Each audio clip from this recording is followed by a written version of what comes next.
Okay, so I'm at the gravel pit here and I'm looking to run a few rounds through my Taurus 357 Magnum Tracker 627, and I'm going to run 7 out of the 357 and then 738 special using my speed loaders and seeing how that works out.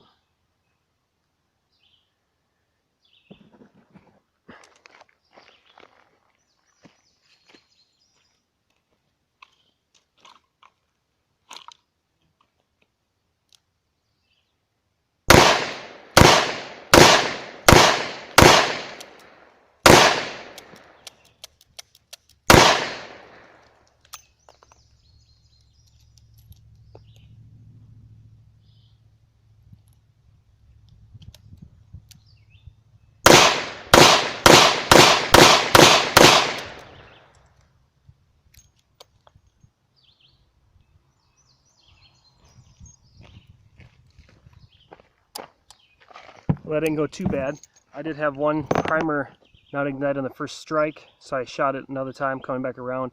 I could have also not pulled the trigger hard enough because I don't usually shoot double action.